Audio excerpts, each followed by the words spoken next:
My name is Yaphet Jackman. I am from Guyana, South America. I am right now a film student, an MFA film student here at Ohio University in the cinematography track.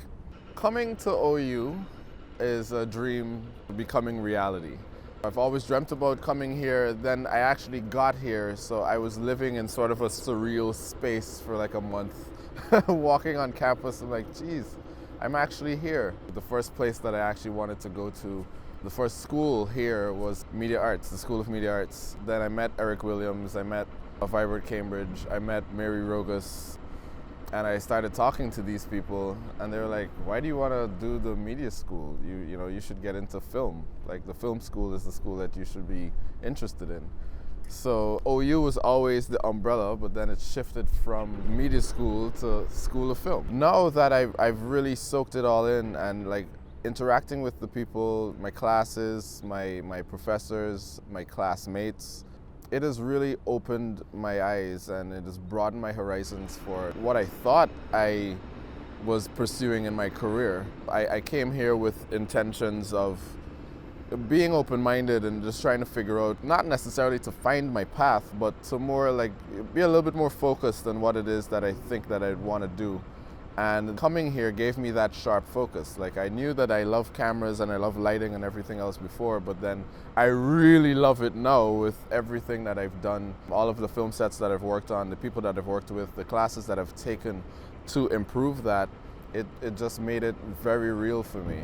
So I'm a little bit more serious with what it is that I'm pursuing. Cinematography is definitely the thing that I want to do. That's my life path, my life career. Directing, having that in my back pocket as well, that I can also be a director, but my main focus really is just to do cinematography. Let me get it too.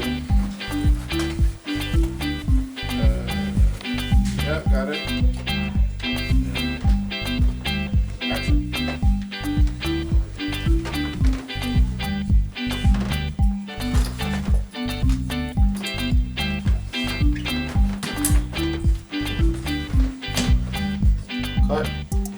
My passion for filmmaking was sparked before working for Spotlight. I was already working with the camera department at the First Assembly of God Church in Worthmanville, Durban Street, Worthmanville.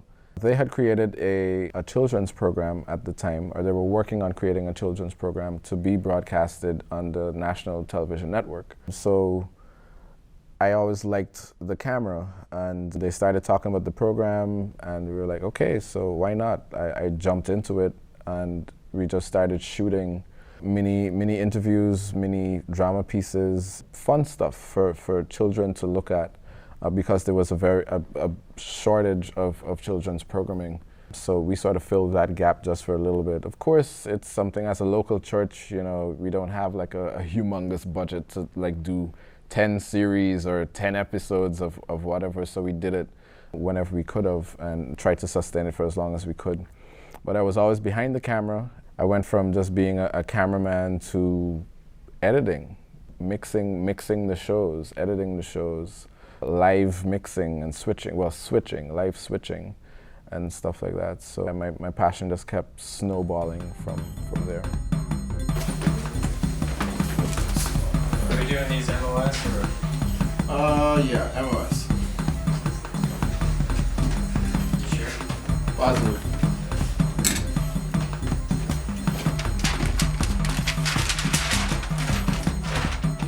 Spotlight Productions at the time was considered the #1 production house in the country. It was the one place that stepped the level of videography and cinematography. It just stepped it up. There was nothing like it in the country. Rudy Saul, at the time, he was an engineer for CBS, and it was through all that stuff, he would work and gear would go down, and he'd be like, instead of throwing it away, maybe I could just like bargain it, buy it, and ship it back. So he was doing a lot of that. The equipment that was in very good condition, but for some standard or whatever by CBS just didn't want it anymore. So we got that gear there. working with top-of-line cameras, SK cameras, production cameras, Hitachis, you know, the Grass Valley switchers and stuff like that. It blew my mind. I was only, what, 14, 15 years old at the time when I was running around with these guys. I was the youngest there. I was always the youngest in my groups whenever I'm around. And I learned a lot with Spotlight. Did your mama teach you not to steer? Okay. We got a photo of my man here and this guitar and all that. What you mean is, can we get more photos? As Caribbean people, especially Guyanese, we're a whole lot more innovative when it comes to fixing problems on the go. It's like, oh shoot, what do? We don't have this particular thing to make it work because that's what I think within this society, that's what they know. You know, but outside of that, we're always trying to fix things and trying to think of things like to make it work. So, okay, so we can do this and that in order to make this work. As opposed to, oh, we don't have that piece of equipment, we can't do it. So it's always trying to be innovative. Sorry, well, Okay. Mark it. Scene 2, shot 8, take 2, mark. Everybody settle. Action. Yeah. Hey, y'all don't own my world.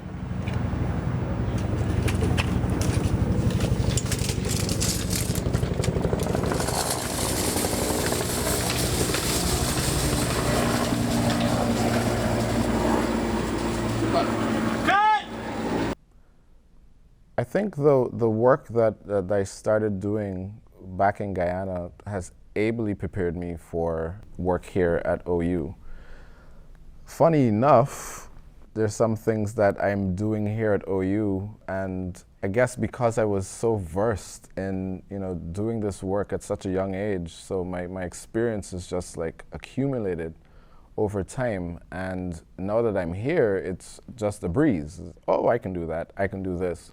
But of course I've got to rein myself back because of my other colleagues or my other classmates. They might not have been doing, you know, a lot of production stuff. They've probably worked at some other levels. So it's just about managing energies and managing skill sets. We only have a 3? No, this is a 9. But don't we also have a 3? Yeah, but I want that black tissue. Yeah, it's in the front. Yeah, let's do that. OU practically formalized everything that I was a practitioner of. I knew what I was doing. I just didn't know that there was a particular name for it, or there was, you know, it was theorized. I think the US system is very versed in labeling and systematically structuring things. When, you know, back in Guyana or even in the Caribbean, it's just about do. So editing, for instance, was something that I used to look at a lot of television shows, a lot of movies, and I always wondered why a face would be all the way to the other side of a screen. But it was appealing. There was something about it that just looked good. And I'm like, okay, so that's what I'm gonna do. Like when I shoot stuff, that's what I'm gonna try to mimic. Do you want to raise back up though? No. Yeah, because I want to be there. Yeah, so the camera's back. Yeah. No, the thing is, this is the idea. You watch yourself. So you might have to, I got black rap, you might have to see it. I got black rap this. Guyana has influenced pretty much everything that I'm thinking about to shoot, to write. Because I'm a filmmaker, am I just a filmmaker for the Guyanese culture, or am I a filmmaker for, you know, the filmmaking industry? Who am I making films for? Am I just making films for people back home in Guyana? And I automatically isolate the rest of the world because these films are culturally based and that kind of thing. Or if you're not Guyanese or if you're not associated with Guyana, you just miss some of the things that are being telegraphed, you know, through the film. So while I do have the influences of the Guyanese culture, I am also influenced by what's happening in the industry outside of Guyana. And I'm trying to be that bridge that brings the ideas, the form and stuff like that from the general filmmaking world and marrying it to Guyanese culture. We've got a lot of stories that are untold that could very well be the next blockbuster, but you know, who is bringing that to the fore? So it's people like me that I feel that challenge to bring those stories to light.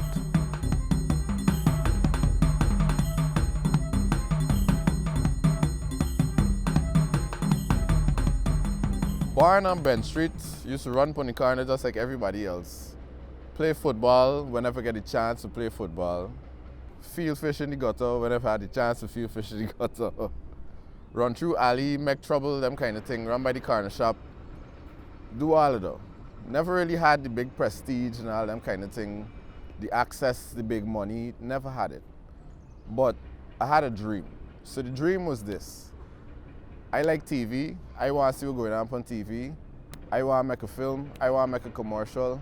So I just pick up a camera and I just run. If you feel like use the person that you know you want to make it in life, just run, follow your dreams, do what you gotta do, and make it happen. It's just not something that you're trying for. Don't bluff yourself. You can't bluff yourself.